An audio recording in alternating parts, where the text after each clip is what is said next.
పిల్లలు, ఆత్మీయులు, పరిశుద్ధులైనటువంటి సహోదర సహోదరీమణులకి పేరు పేరున నా హృదయపూర్వకమైనటువంటి శుభములు, వందనాలు తెలియజేస్తున్నాను.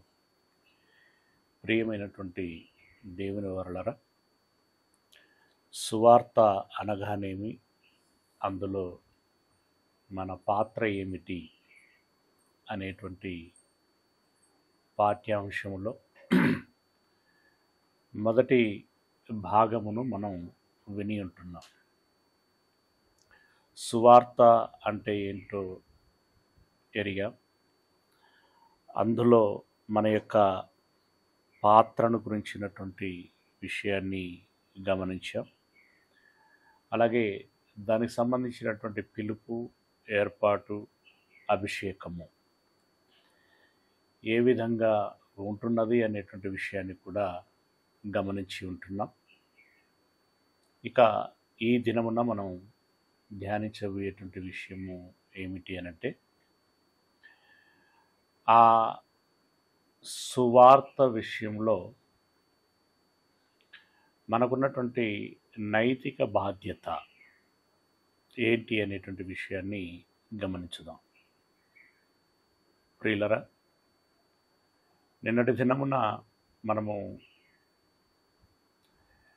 కొంచెం మాట్లాడుకొని ఉంటున్నాం. నైతికత అని అన్నప్పుడు మనము ఎవరి నుండైనా ఏదైనా ఒక ప్రయోజనము పొందుకున్నప్పుడు, ఒక ప్రేమను పొందుకున్నప్పుడు, ఆ ప్రేమని, ఆ ప్రయోజనమును మనమును ఇతరులకి పంచవలసినటువంటి నైతిక బాధ్యత కలిగి ఉంటున్నాము అని. దానికి ఉదాహరణగా ఒక తల్లిని గురించి మాట్లాడుకున్నాం. ఆ తల్లి ఒకనాడు ఒక అమ్మకి బిడ్డగా, అమ్మ చనుపాలు తాగి పెరుగుతుంది. అలాగే తాను ఒకనాడు తల్లై ఒక బిడ్డకు జన్మనిచ్చినప్పుడు ఆ బిడ్డకి తన కర్తవ్యంగా, తన బాధ్యతగా తాను పాలు పట్టి పెంచవలసి ఉంటుంది, పెంచుతుంది కూడా. సహజంగానే నా బిడ్డకి ఆకలి కాకూడదు, నా బిడ్డ బలహీనపడకూడదు, నా బిడ్డ ఆరోగ్యంగా ఉండాలి, శక్తిమంతురాలుగా ఉండాలి అని సాధారణంగానే ఆ బిడ్డకి పాలు పట్టాలి అని స్పందిస్తూ ఉంటుంది. ఎవరో అక్కడ ఆర్డర్ పాస్ చేయరు, బలవంత పెట్టరు. తనకు తానుగానే ఆ బిడ్డ ఆకలితోనో మరో ఇతర కారణాలతోనో కాస్త ఏడ్చింది అంటే చాలు, తల్లి హృదయం స్పందిస్తుంది. అయ్యో, నా బిడ్డకి ఆకలవుతుందేమో అని చెప్పి వెంటనే పాలు పట్టడానికి ప్రయత్నం చేస్తుంది. అదేవిధంగా ఈరోజు మనము కన్న తండ్రి లాంటి పాత్రలో ఉన్నటువంటి వారు, లేదా ఒక అన్న, ఒక అక్కయ్య పాత్రలో ఉన్నటువంటి వారు, లేదా సహజమైనటువంటి ఒక సహోదర పాత్రలో ఉన్నటువంటి వారు, వయసులో మనకంటే చిన్నవారై ఉండొచ్చు, లేదా పెద్దవారై ఉండొచ్చు. కానీ విషయములో, గుణములో, దైవత్వములో మనకంటే ముందున్నటువంటి వారు మనకు ఉగ్గుపాల లాంటి దేవుని మాటను అందించి మనకి జన్మనిచ్చినది మొదలుకొని ఆత్మీయంగా జన్మనిచ్చేటువంటి వారు కొందరైతే ఆ జన్మనిచ్చినది మొదలుకొని పాలు పట్టేవారు, ఉగ్గు పెట్టేవారు, ఆ తర్వాత అవసరమైనటువంటి రకరకాల ప్రోటీన్లు, విటమిన్లు, సమతుల ఆహారము అని చెప్పి పెట్టినట్లుగా మనకు అవసరమైనటువంటి పలు విధములైనటువంటి వాక్యములని పలు కోణాలలో మనకు వినిపించి పెంచుతూ వచ్చారు. ఇంకనూ పెంచబడుతూ ఉన్నాం. మనకు ఆత్మీయంగా జన్మనిచ్చినటువంటి వారు లేకపోతే మనము లేము. మనకు ఆత్మీయంగా వాక్యము అనేటువంటి ఆహారము పెట్టి ఎవరో ఒకరు ఏదో ఒక విధంగా ఎంతో కొంత ఆ వాక్యమును మనకు పెట్టడం మూలంగానే మనం ఈరోజు ఇంతటి వారము అయినాము అనేటువంటి విషయాన్ని మనము మర్చిపోకూడదు. ప్రియులారా, అలా గనక మనం అర్థం చేసుకోగలిగితే ఈరోజు ఇంతటి వారమైనటువంటి మనము మనకున్నటువంటి శక్తి మేరకి, మనకున్నటువంటి వనరుల మేరకి, మనకున్నటువంటి అవకాశం మేరకి మనము ఇతరులకి జన్మనివ్వగలమా? జన్మించినటువంటి వారికి పాలు పట్టగలమా? పాలు తాగి ఎదిగినటువంటి వారికి ఉగ్గు పెట్టగలమా? ఉగ్గు వయస్సు మించినటువంటి వారికి బలమైనటువంటి ఆహారం పెట్టగలమా? మనతో పాటు చివరికి మనతో పాటు మనం భుజిస్తున్నటువంటి ఆహారము వారును భుజించులాగున మనతో పాటు కూర్చుండబెట్టుకోగలమా? ఏది సాధ్యమైతే అది మనము చేయవలసినటువంటి నైతిక బాధ్యత మన మీద ఉంది. ఈ విషయంలో మనల్ని ఎవరు బలవంతం చేయరు, ఎవరు ఇబ్బంది పెట్టరు, ఎవరు ఒత్తిడి చేయరు. మనకు మనంగానే స్వచ్ఛందంగా ముందుకు వచ్చి నిర్వర్తించవలసినటువంటి బాధ్యత. ఈ విషయంలో పౌలు గారు తాను ధర్మశాస్త్రములో గమలీయేలు గారి ద్వారా జన్మించినవాడు, పెంచబడినటువంటి వాడు. గమలీయేలు పాదముల యొద్ద కూర్చొని వాక్యమును నేర్చుకొని బలపడినటువంటి వాడు. కానీ ఆ పిమ్మట క్రీస్తులో యేసయ్య ద్వారా అననీయ అనేటువంటి భక్తుని దగ్గర జన్మించి బర్నబా లాంటి వ్యక్తుల ద్వారా తాను పాలు త్రాగి ఆ పిమ్మట పలు విధములైనటువంటి దర్శనముల ద్వారా, కళల ద్వారా బలమైనటువంటి ఆహారమును తీసుకొని చాలా శక్తివంతుడిగా, చాలా బలవంతుడిగా తాను ఎదగటము జరిగింది. తాను ఎదిగిన తర్వాత తనలోని అభిప్రాయాన్ని తాను వ్యక్తం చేశాడు. తనలోని ఆరాటమును వ్యక్తం చేశాడు.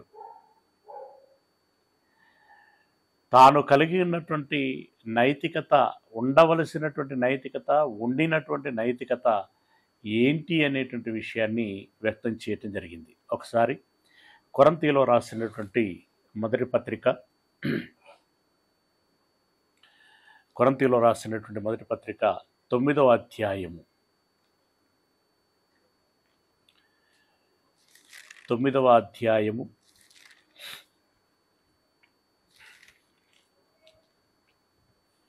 16వ వచనం నుండి చదువుకుందాం. నేను సువార్తను ప్రకటించుచున్నను, నాకు అతిశయ కారణము లేదు. అంటే నేను ఇన్ని ప్రాంతములు తిరిగి ఇంత సువార్త ప్రకటించి ఇంతమందికి జన్మనిచ్చి ఇన్ని సంఘాలను ఏర్పాటు చేస్తున్నప్పటికీ ఇందులో నేను అతిశయించాల్సింది ఏమీ లేదు, గర్వపడాల్సింది ఏమీ లేదు, ఇది నా గొప్పతనము అని భావించాల్సింది ఏమీ లేదు. నేను సర్వసాధారణమైనటువంటి ఒక కార్యకర్తనే అని భావిస్తున్నాను. ఎందుకు అనంటే, ఒకవేళ నేను అతిశయిస్తే, నేను గర్వపడితే, మరి నాకు జన్మనిచ్చినటువంటి వారు నాకంటే గొప్పవారు కదా, నన్ను దైవములో పెంచినటువంటి వారు నాకంటే గొప్పవారే కదా. శిష్యుడు ఎప్పుడు కూడా గురువు కంటే గొప్పవాడు కాదు. ఎవరో ఒకరు నాకు జన్మనిస్తేనే, ఎవరో ఒకరు నన్ను పెంచితేనే ఇంతటి వాడనయ్యాను. అయినప్పుడు నేను మాత్రమే కన్నట్లుగా, నేను మాత్రమే పాలు పట్టి పెంచినట్లుగా అదో గొప్పతనము అని చెప్పి నేను భావించాల్సినటువంటి అవసరము లేదు. ఇది ఒక సహజమైనటువంటి ప్రక్రియ. ఇది నా నైతిక బాధ్యత అన్నట్లుగా తాను భావిస్తూ ఉన్నాడు. నేను సువార్తను ప్రకటించుచున్నను, నాకు అతిశయ కారణము లేదు. సువార్తను ప్రకటించవలసిన భారము నా మీద మోపబడి ఉన్నది. ఈ సువార్త ప్రకటిస్తున్నందులకి నేను అతిశయించటం లేదు అని అంటూనే ఆ భారము నా మీద మోపబడి ఉన్నది. అంటే ఈ భారం ఎవరు మోపారు? ఎవరు మోయమని పురమాయించారు అంటే, సహజంగా మనకి ఒక విషయం కనబడుతుంది. అంత్యోకయలో ఉన్నప్పుడు, సంఘమంతా కూడుకున్నప్పుడు పరిశుద్ధాత్ముడు వారి యొద్దకు వచ్చి పౌలును బర్నబాలని నా పని నిమిత్తము ప్రత్యేకపరచండి అని చెప్పి సంఘమునకు తెలియచేయటం జరిగింది. అప్పుడు సంఘమంతా ఉపవాసము ఉండి ప్రార్థన చేసి, చేతులుంచి ప్రార్థన చేసి వారిని పరిచర్య నిమిత్తము పంపించటము జరిగింది. అంటే అక్కడ పరిశుద్ధాత్ముడు పురమాయించినట్లుగా మనకి కనబడుచున్నది. పరిశుద్ధాత్ముడు పురమాయించటము అనేటువంటి విషయము ఒక విధంగా ఆ పరిచర్య లేదా సువార్త అనేటువంటి భారము నా మీద మోపబడింది అనేటువంటి విధంగా పౌలు గారు మాట్లాడుటకు అవకాశము ఉన్నది. అయితే నిన్నటి దినమున మనం ఆలోచించినట్లుగా చీకటిలో నుండి వెలుగులోనికి పిలువబడినటువంటి ప్రతి వారికిని క్రీస్తు యేసు గుణాతిశయములను ప్రచురము చేయటానికి పిలువబడ్డారు అనేటువంటి సంగతిని మనం ఎరిగి ఉంటున్నాం. మరి అందులో ఎంతమంది ఆ బాధ్యతను తీసుకుంటున్నారు? ఎంతమంది నిజాయితీగా తన యొక్క విద్యుక్త ధర్మాన్ని నెరవేర్చుచున్నారు? అంటే అందరూ పిలువబడ్డా అందరూ ఏర్పాటు చేయబడటం లేదు. అంటే అందరూ తమ బాధ్యతలని నిర్వర్తించటం లేదు. ఇప్పుడు అంతెందుకండి, పిలువబడిన తర్వాత అంటే సువార్త ప్రకటించిన తర్వాత అసలు పట్టించుకోనటువంటి వారే ఎంతోమంది, విన్నా దాన్ని స్వీకరించినటువంటి వారు ఇంకెంతోమంది. ఒకవేళ స్వీకరించిన దానిని అన్వయించుకోనటువంటి వారు ఇంకెంతోమంది. పుట్టినట్టుగానే పుట్టి, పెరిగినట్టుగానే పెరిగి, బ్రతుకుచున్నట్లుగానే బ్రతికి, ఆ తర్వాత మధ్యంతరంగా విడిచిపెట్టి వెళ్ళిపోతున్నటువంటి వారు ఇంకెంతోమంది. అయితే పౌలు గారు పరిశుద్ధాత్మ ద్వారా ఆ బాధ్యతని, ఆ భారమును స్వీకరించినట్టుగా మనకు అర్థమవుతుంది. అయితే స్వీకరించినంత మాత్రమున దాని కడవరకి కొనసాగించటం అనేటువంటిది ఎప్పుడు సాధ్యమవుతుంది అంటే, వ్యక్తిగతంగా తనకు తానుగా స్వచ్ఛందంగా సరే ఈ బాధ్యత నేను నిర్వర్తిస్తాను, ఈ భారమును నేను మోస్తాను అని ముందుకు వచ్చి తానుగా ప్రయత్నం చేయగలిగినప్పుడే అది ముందుకు సాగుతుంది. కనుక పరిశుద్ధాత్ముడు పురమాయించాడు, పౌలు గారు అది ఆచరణలో పెట్టాడు. ఆ మాటే మనం ఇక్కడ గమనిస్తూ ఉంటాం. నేను సువార్తను ప్రకటించుచున్నను, నాకు అతిశయ కారణము లేదు. సువార్తను ప్రకటించవలసిన భారము నా మీద మోపబడి ఉన్నది.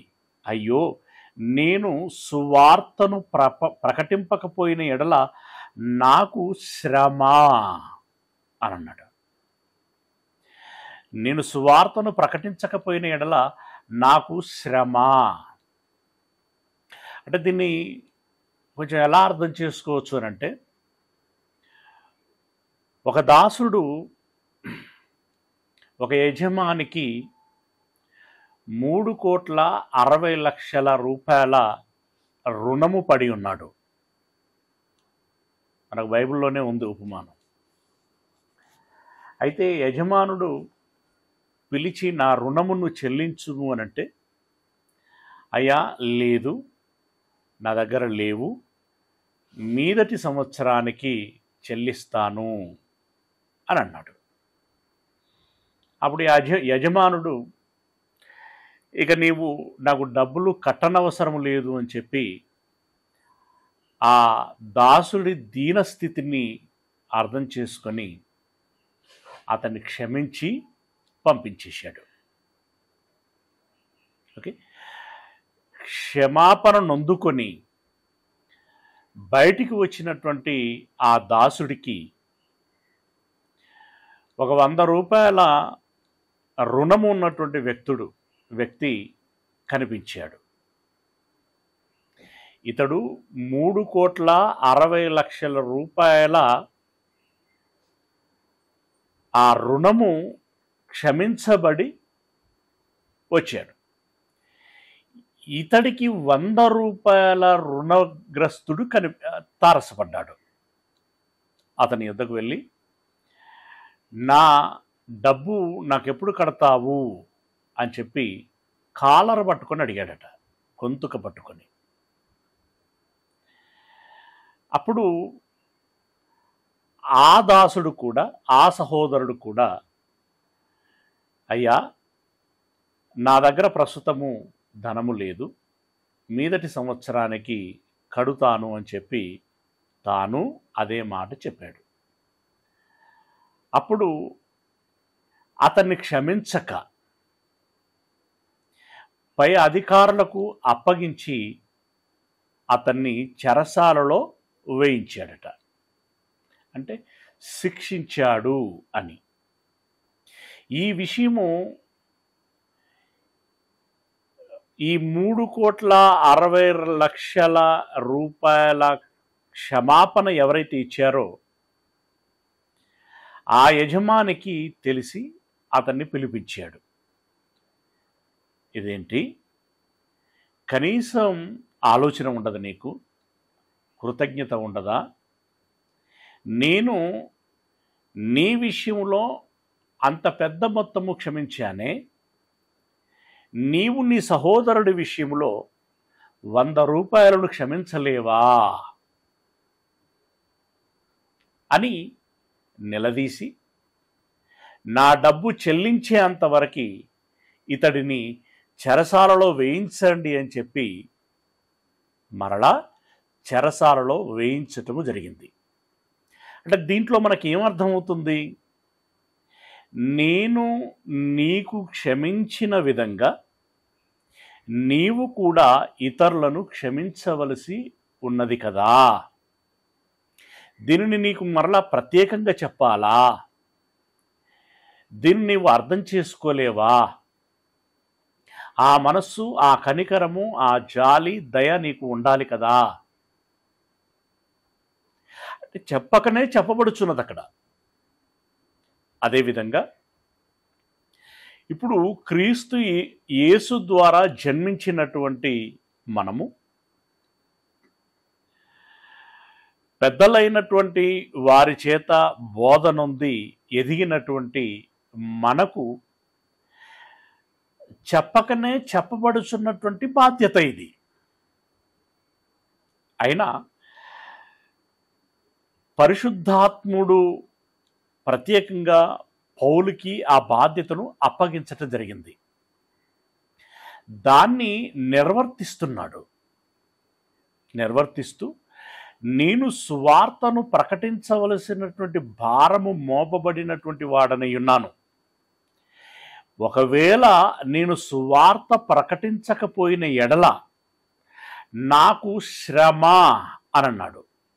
ఇప్పుడు ఇందాక 3,60,00,000 రూపాయల క్షమాపణ పొందుకున్నటువంటి తాను 100 రూపాయలు క్షమించకపోయిన ఎడల నన్ను క్షమించినటువంటి యజమానుడు ఊరుకోడేమో.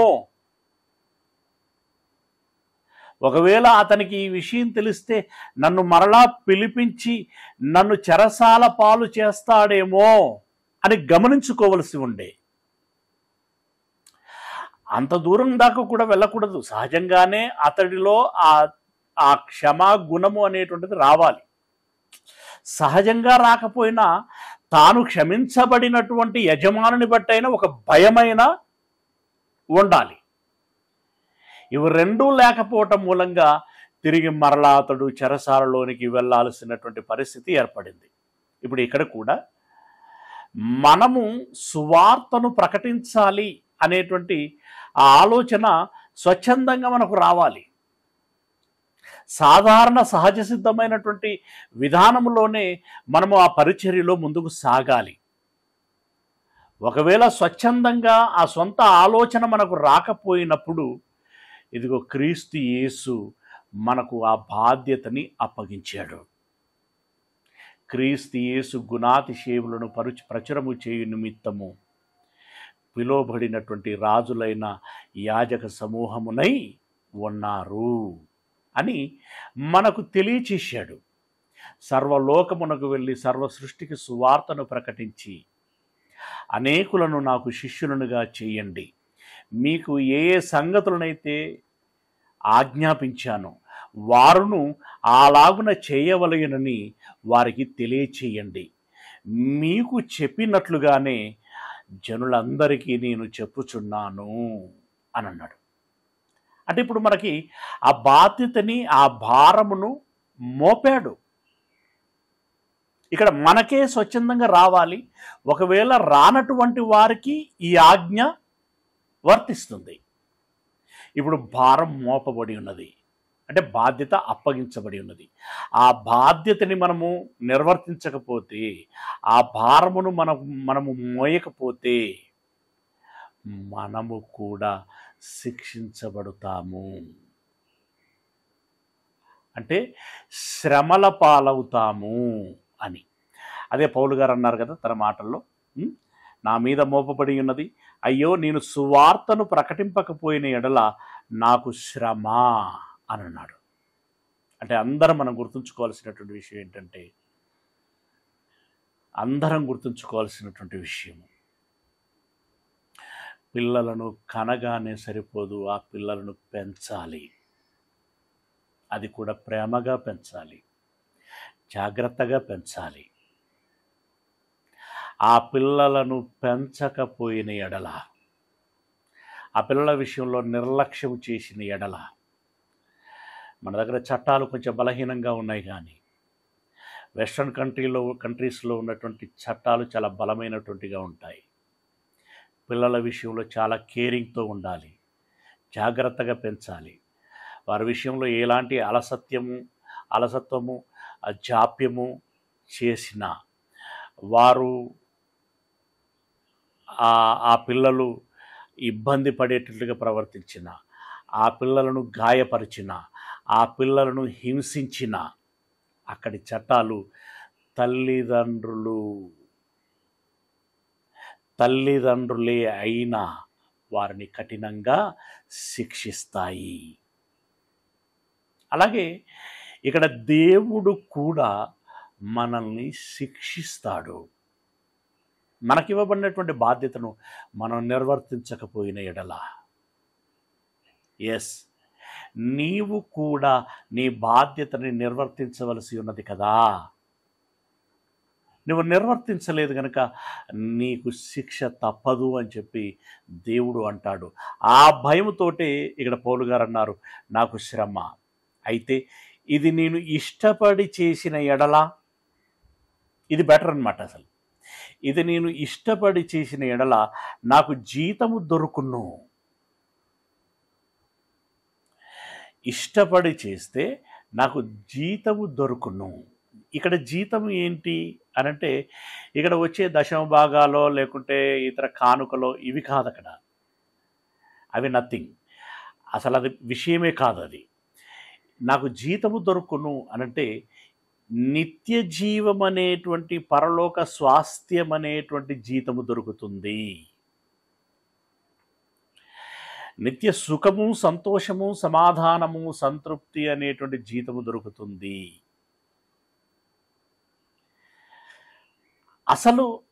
అసలైనటువంటి జీతం అది, అసలైనటువంటి గురి అదిగా ఉండాలి.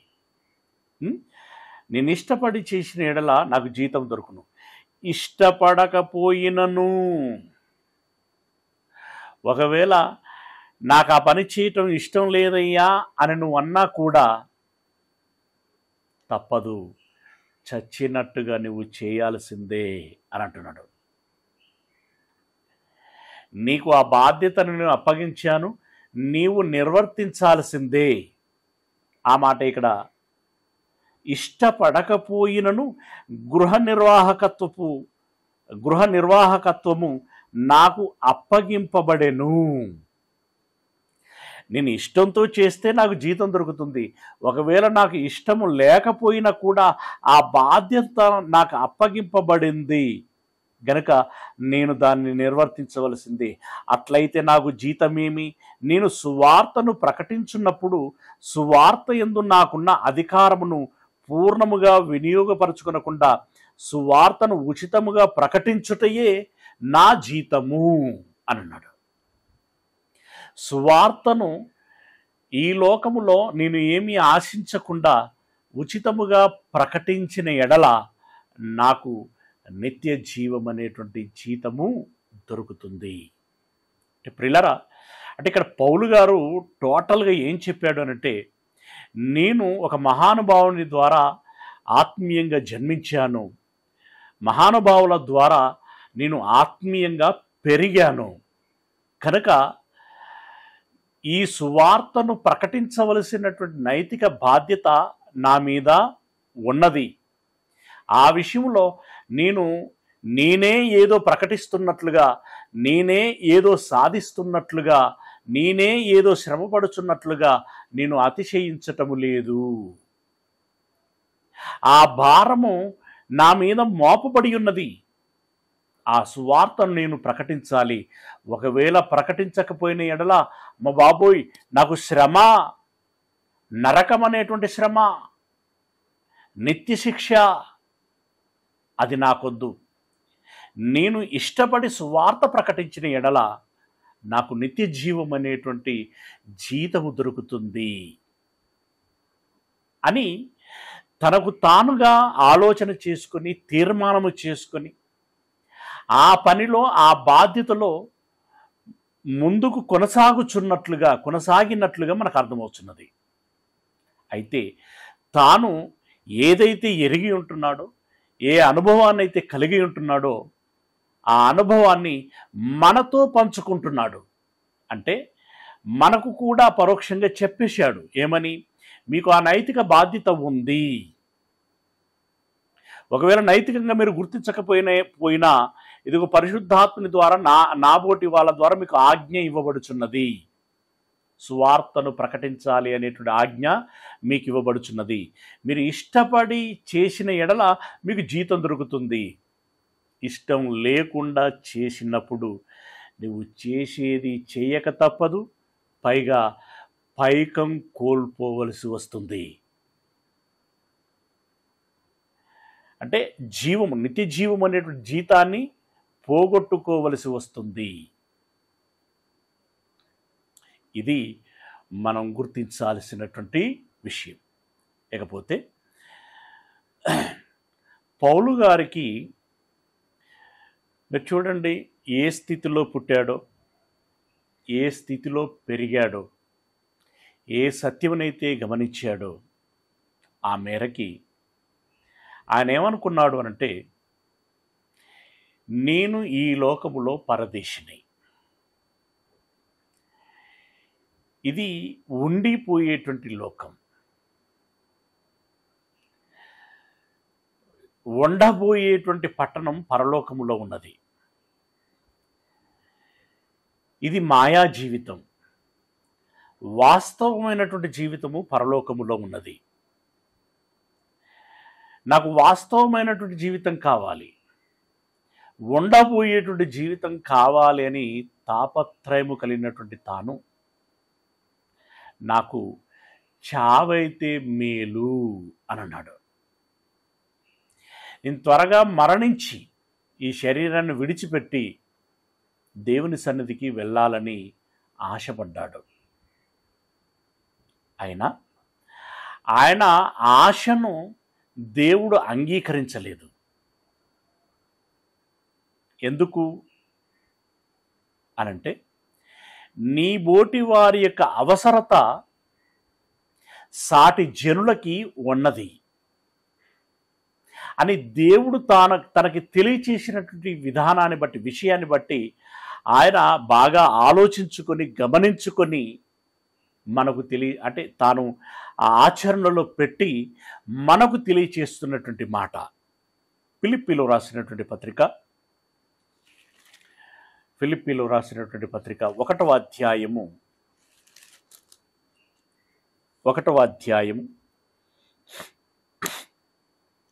21వ వచనం నుండి, ఫిలిప్పీలో రాసినటువంటి పత్రిక 1వ అధ్యాయము 21వ వచనం నుండి, నా మట్టుకైతే బ్రతుకుట క్రీస్తే, చావైతే లాభము అని అన్నాడు. అంటే బ్రతుకుట క్రీస్తే అని అనగా దాని అర్థం, యేసు ప్రభువుల వారు ఏ ఆశయంతోటైతే భూమి మీదకి వచ్చి పలు శ్రమలు అనుభవించి తన ప్రాణాన్ని పెట్టాడో దానికి సార్థకత జరిగేటువంటి విధంగా, తన లక్ష్యము నెరవేర్చబడేటువంటి విధంగా నేను క్రీస్తు ఆశయము నెరవేరులాగున బ్రతుకుతాను.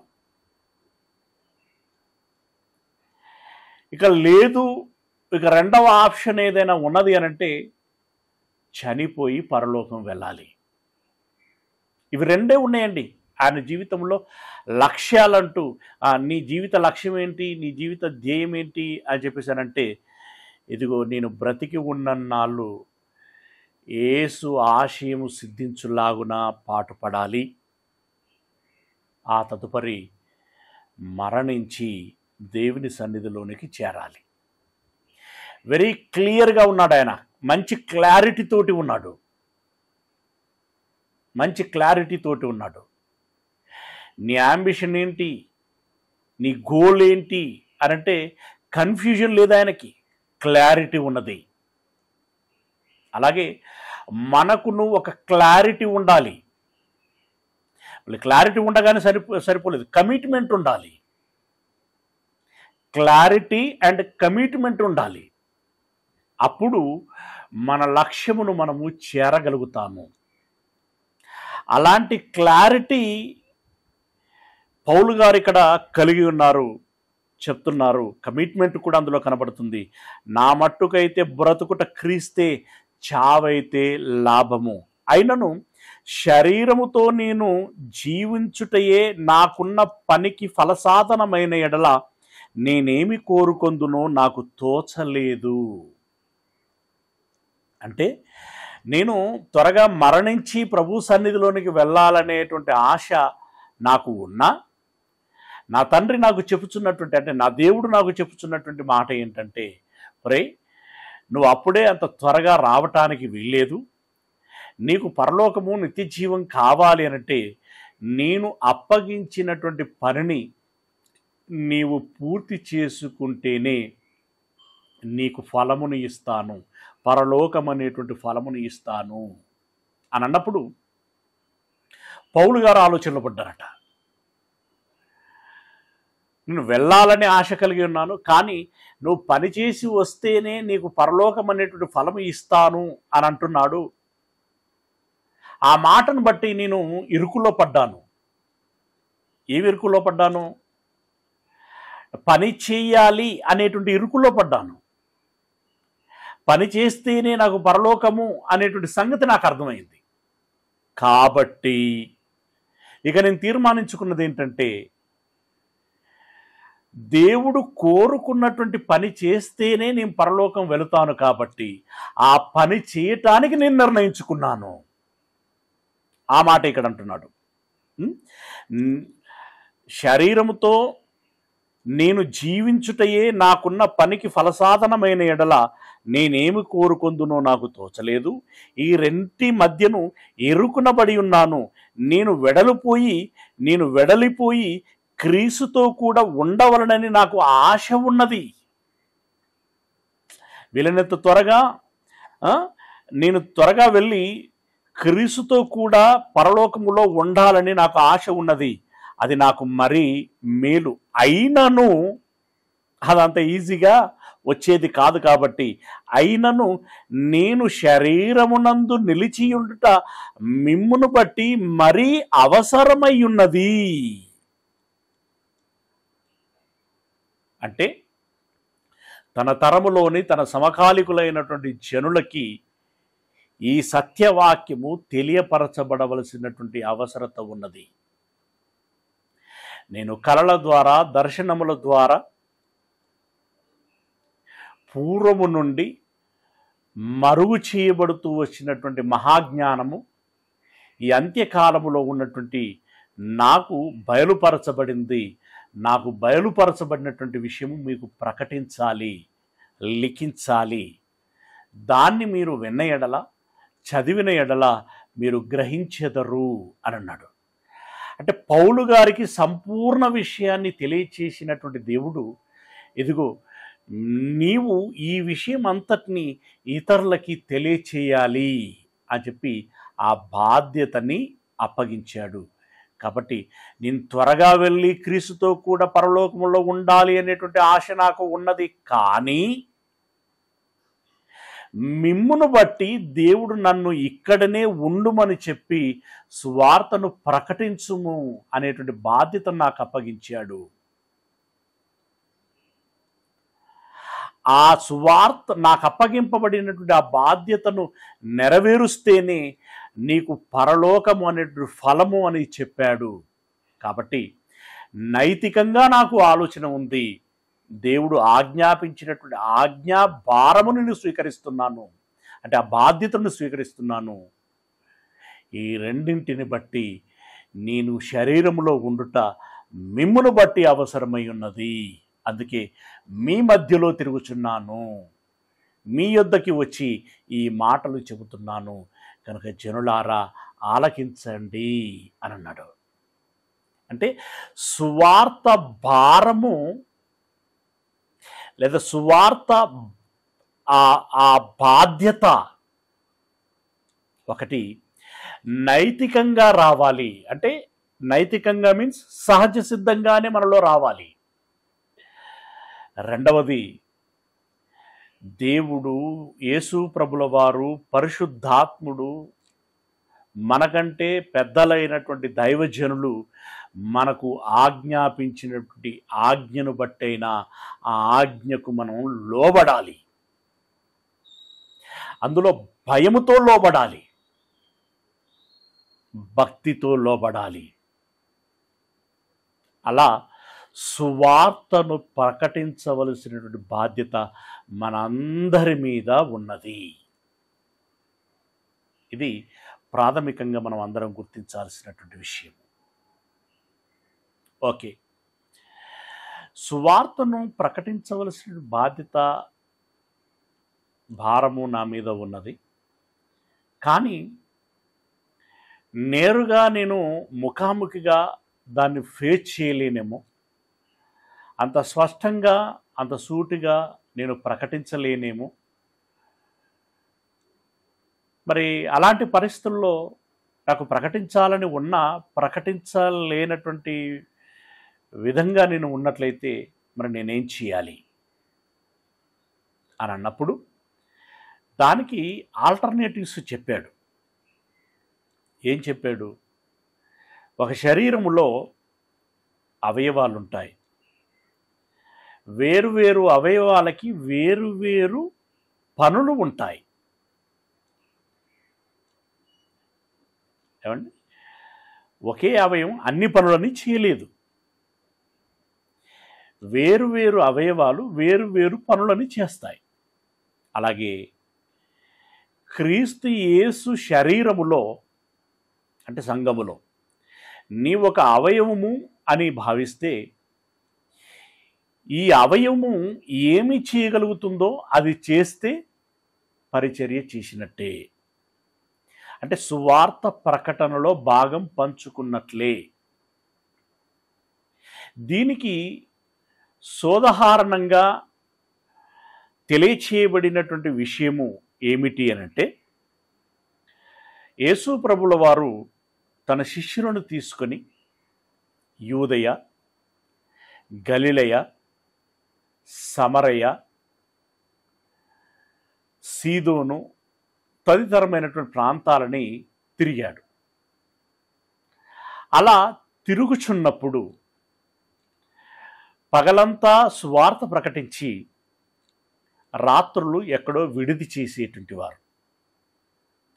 వీరు వెళ్ళిన చోట ఎవరైనా ఆహ్వానించి భోజనం పెడితే భుజించేటువంటి వారు, ఎవరు ఆహ్వానించకపోతే వారే రేషను కొనుక్కొని వండుకొని భుజించేటువంటి వారు.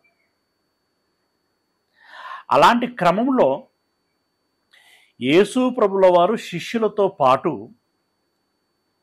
కొంతమంది స్త్రీలు కూడా కొన్ని ప్రాంతాలు సంచరించారు. సంచరించి వారు ఏం చేశారు అనంటే చెప్తున్నాడు. ఏమని? ఒకసారి మనం బైబిలు తెరవగలిగినట్లయితే లూకా సువార్త 8వ అధ్యాయము, లూకా సువార్త 8వ అధ్యాయము 1-2 వచనాలను మనం చదువుకుందాం. లూకా సువార్త 8వ అధ్యాయము 1-2 వచనాలు.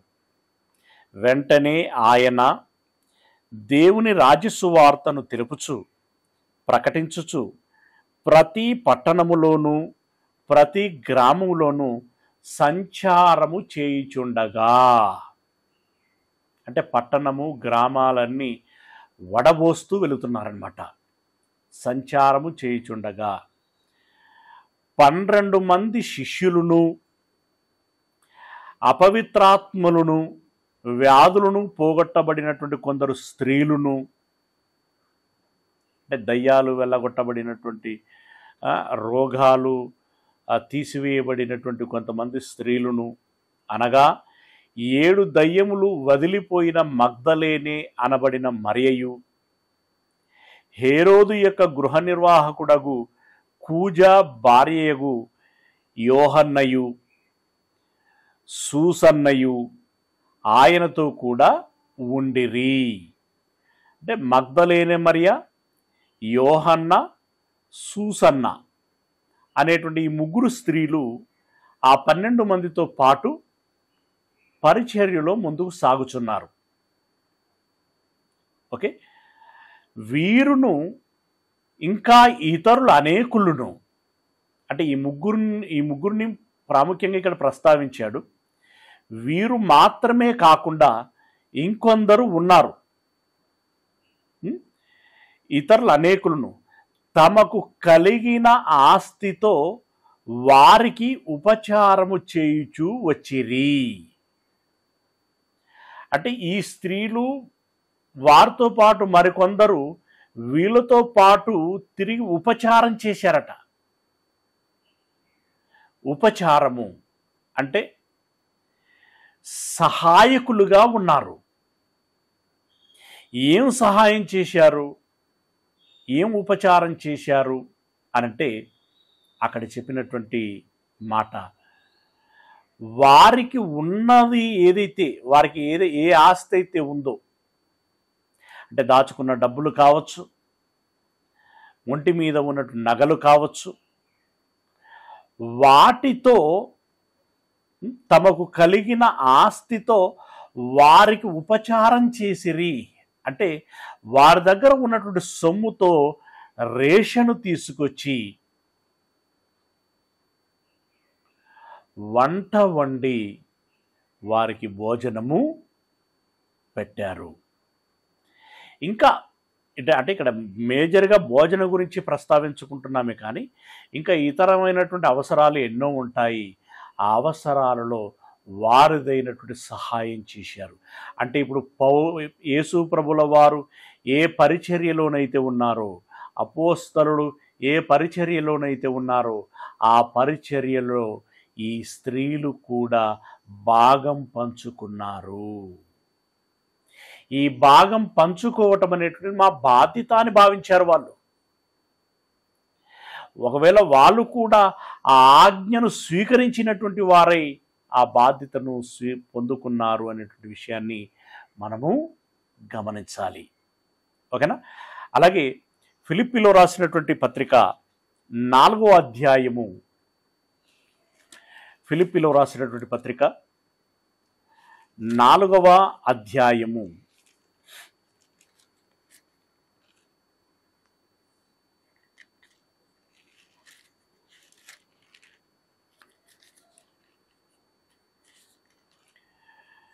4వ అధ్యాయము 2వ వచనం నుండి చదువుకుందాం. 4వ అధ్యాయము 2వ వచనం నుండి, ప్రభువునందు ఏక మనస్సు గల వారై ఉండుడని యువదియను సుంటికేను బతిమాలుకొనుచున్నాను. యువదియ, సుంటికే అనేటువంటి భక్తులు ఏక మనస్సు కలిగినటువంటి వారై ఉండాలని పౌలు గారు బ్రతిమలాడుకున్నారట. అవును, నిజమైన సహకారి ఆ స్త్రీలు క్లెమెంతుతోనూ, ఆ స్త్రీలు అంటే యువదియ, సుంటికేసు, వీరు క్లెమెంతుతోనూ ఇతర సహకారులతోనూ సువార్త పనిలో నాతో కూడా ప్రయాసపడినటువంటి వారు. ఏ పనిలో? సువార్త పనిలో. ఎవరున్నారు సువార్త పనిలో తనతో పాటు సహకారులుగా? అంటే తన జత పనివాడుగా సుంటికి ఉన్నాడు. ఏమండి, సుంటికే స్త్రీ అండి ఆమె. ముందు క్లెమెంతు ఉన్నాడు. క్లెమెంతుతో పాటు సహకరించినటువంటి వారు ఎవరయ్యారంటే యువదియ, సుంటికేను. సువార్త పనిలో నాతో కూడా ప్రయాసపడిన వారు గనక వారికి సహాయం చేయమని నేను వేడుకొనుచున్నాను. ఆ సహకారుల పేర్లు జీవగ్రంథమందు రాయబడి ఉన్నవి అని అన్నాడు. అంటే ఈ యువదియ, సుంటికే అనేటువంటి వారు సువార్త పనిలో సహకరించారు గనక వారి పేర్లు జీవగ్రంథములో వ్రాయబడి ఉన్నవి అని అంటున్నాడు. నిజంగా అది గొప్ప విషయం కదా. జీవగ్రంథంలో వారి పేర్లను సుస్థిరము చేసుకున్నారు. ప్రిల్లరా, సుంటికే లాంటి వారు. ఇలా మనం మొత్తంగా ఆలోచించినప్పుడు అపోస్తలులైతేనేమి, అపోస్తలులతో పాటు కలిసి కొనసాగినటువంటి పరిచారకులైతేనేమి, ఒక స్టెఫెను, ఒక ఫిలిప్పు, అలా 7 మంది నీతిమంతులు ఉన్నారు కదా, వాళ్ళందరూ ఆ తదుపరి మరి పౌలు గారితో జతపని వారుగా ఉన్నటువంటి వారు, ఒక బర్నబా, ఒక శీల, ఒక లూకా, ఒక మార్కు, ఒక తిమోతి, ఒక తీతు, మరియలు ఎంతోమంది, ఒక అకుల, ఒక ప్రిస్కిల్లా, ఇలా ఎంతోమంది పేర్లను తాను ప్రస్తావిస్తాడు. వీళ్ళందరూ సువార్త పనిలో ప్రత్యక్షంగా పాల్గొన్నటువంటి వారు, పరోక్షంగా పాల్గొన్నటువంటి వారు ఎందరో ఉన్నారు. మెయిన్ స్ట్రీములో కానివ్వండి, బ్యాక్గ్రౌండ్ వర్క్ చేసినటువంటి వారు కానివ్వండి, పరిచర్యలో భాగం పంచుకున్నటువంటి వారే. వారందరి పేర్లు జీవగ్రంథములో వ్రాయబడతాయి. ఎవరి పేర్లైతే జీవగ్రంథములో వ్రాయబడతాయో వారే నిత్య జీవమును పొందుకుంటారు, పరలోకమునకు ప్రవేశిస్తారు. కనుక ప్రియ దేవుని వారలారా, టోటల్గా ఈ విషయాన్ని అంతటినీ మనం అర్థం చేసుకున్నప్పుడు దేవుని పిల్లలమైనటువంటి మనము పుట్టుకతో యథార్థవంతులముగానే పుట్టినప్పటికీ లోకములో ఉన్నటువంటి పరిస్థితులను బట్టి లోకం మనకి ఏం చూపించిందో, ఏం వినిపించిందో, ఏం నేర్పించిందో అది నేర్చుకొని మనకు తెలిసి కొంత, తెలియక కొంత అమాయకత్వంతో తప్పులు చేసి పాపమును మూట కట్టుకొని పరిశుద్ధుడైనటువంటి దేవునితో పాటు ఉండేటువంటి అర్హతను మనం కోల్పోయాం. అలాంటి పరిస్థితిలో మనమేంటో, మన పూర్వాపరాలు ఏంటో, ప్రస్తుత మన పరిస్థితి ఏమిటో, భవిష్యత్తులో చోటు చేసుకోబోయేటువంటి విషయాలేంటో తెలియచేయటకై క్రీస్తు యేసు పేరట సువార్త మనకి అనుగ్రహించబడి, అంటే సువార్త మనకు తెలియచేసి మనలో మారు మనసు వచ్చేటట్లుగా చేసి మనల్ని పరిశుద్ధపరిచి మనకును బాధ్యత అప్పగించి, మీరు మీ బాధ్యతలను నిర్వర్తించి పరలోకము నిత్యజీవం అనేటువంటి జీతమును మీరు పొందుకోండి అని తెలియచేయటం జరిగింది. ఆ మేరకి మొదటి శతాబ్దం నుండి ఇప్పటి వరకు అనేకులైనటువంటి వ్యక్తులు భక్తులుగా మారటమే కాకుండా వారి వంతు వారి కర్తవ్యములను నిర్వర్తించి ఈ లోకమును విడిచి నెమ్మది పొందు స్థలమైనటువంటి పరదైసునకి వెళ్ళటం జరుగుతూ ఉన్నది. అలాగే మనము కూడా ఈ విషయంలో ధన్యులమనే భావించాలి, అదృష్టవంతులమనే భావించాలి. తెలియవలసిన సత్యం మనకు తెలిసింది, మనము దాన్ని అర్థం చేసుకున్నాం, మనం మారాం, క్రీస్తు యేసు రక్తం చేత కడగబడ్డాం. ఇప్పుడు మనం పరిశుద్ధులం. ఇప్పటి వరకు ఎంతో కొంత పరిచర్య చేసుకుంటూ వస్తున్నాం. ఇంకా మనం సజీవుల లెక్కల్లో ఉన్నాము అనంటే రెండు విషయాలు ఉంటాయి. ఒకటి, మనల్ని మనము సరిచేసుకోవాల్సింది ఇంకేమైనా ఉంటే సరిచేసుకునేలాగున, మనము నిర్వర్తించవలసినటువంటి బాధ్యత, పరిచర్య ఏదైనా ఉన్నది అనంటే ఆ పరిచర్యను పూర్తి చేసుకుని దేవుడు వాగ్దానం చేసినటువంటి ఆ నిత్య జీవమును, ఆ పరలోక స్వాస్థ్యాన్ని మనము పొందుకోవలసినటువంటి వారమై ఉంటున్నాం. అది పొందుకోవటానికి దేవుడు చక్కని అవకాశాన్ని మనకిచ్చాడు. మనము దాన్ని సద్వినియోగం చేసుకుందాం. మీరు ఒక పేతురు అవుతారా, ఒక యోహాన్ అవుతారా, ఒక యాకోబు అవుతారా, స్టెఫన్ అవుతారా, ఫిలిప్ అవుతారా, బర్నబా అవుతారా, సీలా అవుతారా, తీతు అవుతారా, తిమోతి అవుతారా, లూకా అవుతారా, ఒక మరియా అవుతారా, ఒక యువదియా అవుతారా, ఒక సుంటికేను అవుతారా, ఒక ప్రిస్కిల్లా అవుతారా?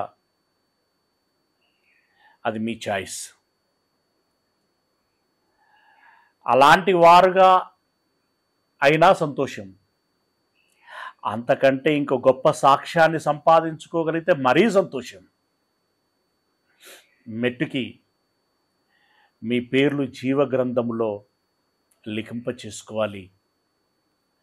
ఆయన గ్రంథములు తెరిచినప్పుడు, జీవ గ్రంథమును మరొక గ్రంథమును తెరిచినప్పుడు అందులో మన పేరు కనిపించాలి. అలా మీ పేర్లు మరెన్నటికి తుడిచిపెట్టబడకుండులాగున సుస్థిరము చేసుకొని నిత్య జీవాన్ని, పరలోక స్వాస్థ్యాన్ని మీరందరూ పొందుకోవాలని, ఈ చక్కని అవకాశాన్ని మీరు సద్వినియోగం చేసుకోవాలని మనసారా కోరుకుంటూ ఈ మాటల్ని, ఈ పాఠాన్ని ముగిస్తున్నాను.